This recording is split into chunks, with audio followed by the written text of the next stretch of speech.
salatu wa salamun ala shafil Seydina Muhammad wa salim. Mais nos frères de la presse, si on peut juste rester focus comme ça, Abdourahmane nous paraît, parce que quand c'est comme ça, nous commençons à défier, nous sommes déconcentrés et c'est pas bon. Donc vraiment, si on peut se concentrer, on termine, ce serait bien quoi. Sen TV. Ok. Merci. Alors, merci à tout le monde de nous avoir permis en tout cas de prendre place à cette tribune. Pardon. S'il vous plaît, est-ce que derrière, on peut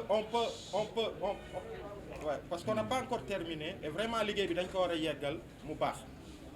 Voilà. S'il vous plaît, Abdourahmane.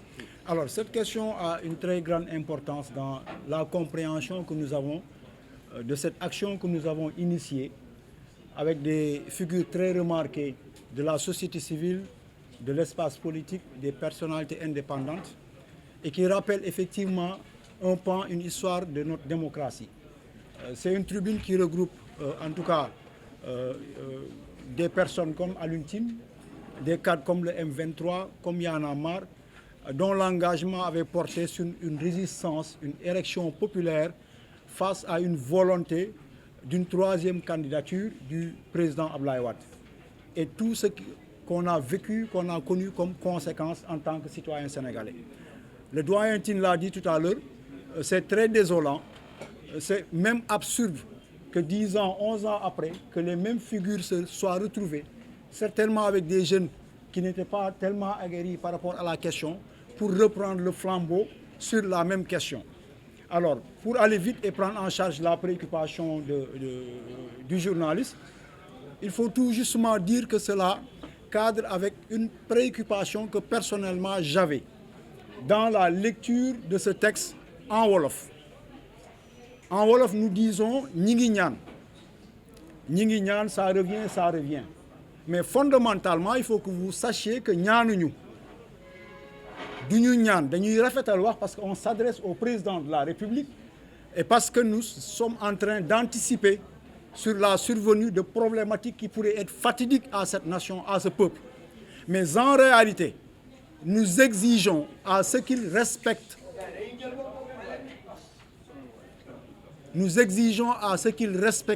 et à ce qu'ils se soumettent au terme de la Constitution sénégalaise en son article 27. D'abord, avant d'aller dans une dimension de morale pour dire qu'il doit respecter sa parole. Mais au-delà, c'est une disposition constitutionnelle qui le lie et qui l'oblige à ne pas se présenter en 2024 en tant que candidat. C'est la quintessence de ce texte que nous avons en tout cas écrit et que nous avons soumis à son attention.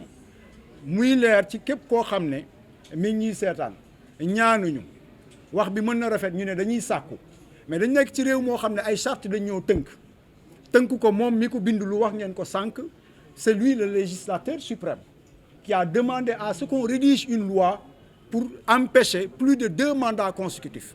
Ses collaborateurs ñu nekk ci bopp ay institutions on peut les citer le ministre de la Justice le Ismaïla Madior Fall l'ancien ministre premier ministre Mimi Touré Boun Abdallah, ils font nombre à avoir en tout cas attesté de la profondeur de l'importance que nous accordons aujourd'hui à ces termes.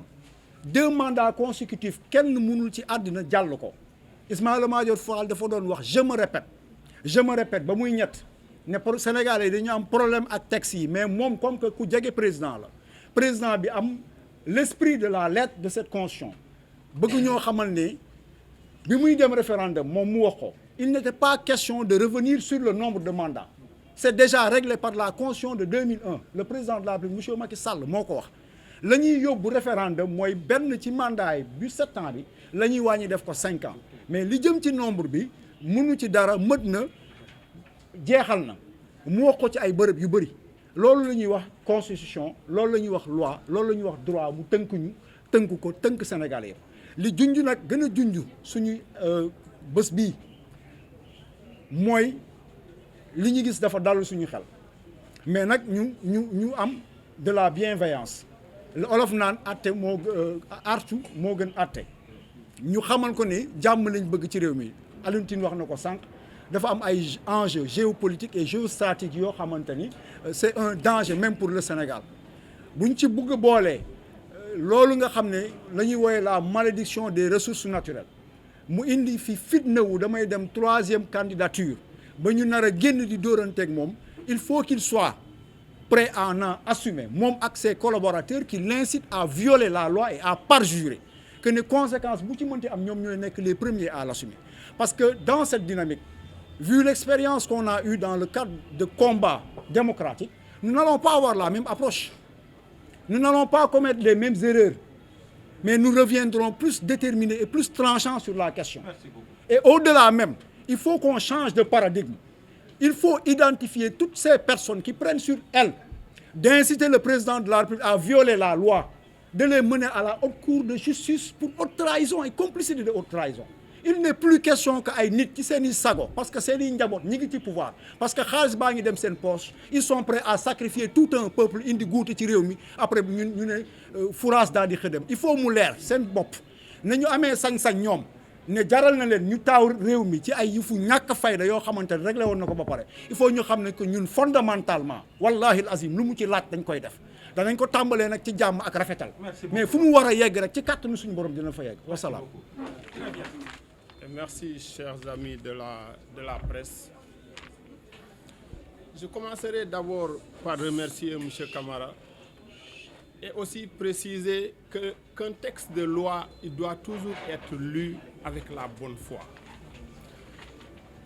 Parce qu'il y a un point que je n'entends pas souvent dans les débats et c'est comme ça que qu'on l'enseigne dans les universités. Un texte de loi qui est clair, il est interdit de l'interpréter. On n'interprète qu'un texte qui est obscur. Et le texte, de par sa lettre, de par son commanditaire, de par celui qui était chargé de l'écrire et de par tout ce qui était à côté du président, ses collaborateurs immédiats, je crois que le texte n'a souffert d'aucune ambiguïté de 2016 à récemment. C'est maintenant qu'ils ont commencé à sortir plusieurs interprétations.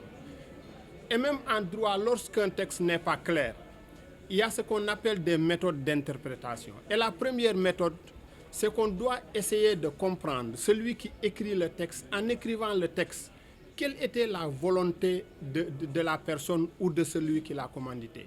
Ce qui amène souvent certains juges à aller à l'Assemblée jusqu'à fouiller les travaux, les débats, le jour du vote de la loi. Nous ne sommes pas dans ce cas. Le texte, il est clair. Le doyen Mbodj a parlé du livre du président de la République. L'ouvrage là que je vous présente, c'est un ouvrage qui est écrit par Ismaïla Madior Fall, qui portait la réforme en 2016 et qui heureusement est devenu ministre de la Justice. Son titre, c'est « La réforme constitutionnelle du 20 mars 2016 au Sénégal. La révision consolidante record ». Le message principal de ce texte, c'est de montrer que nous avons réglé la question du troisième mandat avec la réforme de 2016. Donc nous ne comprenons pas aujourd'hui ce retour en arrière. Donc c'est important de le préciser. L'affaire, ce n'est pas une affaire de droit, c'est une affaire de moralité. Et les hommes politiques veulent nous habituer à des interprétations circonstancielles. C'est ce qu'il ne faut pas accepter. Et c'est pourquoi nous demandons au président de la République, parce que le Sénégal a besoin aujourd'hui de débattre sur d'autres choses. Il est important d'entamer les débats sur l'élection présidentielle de 2024. Qu'est-ce que les candidats nous proposent? Au lieu de perdre du temps à discuter d'un troisième mandat. C'est tout l'objet de notre demande et je vous remercie.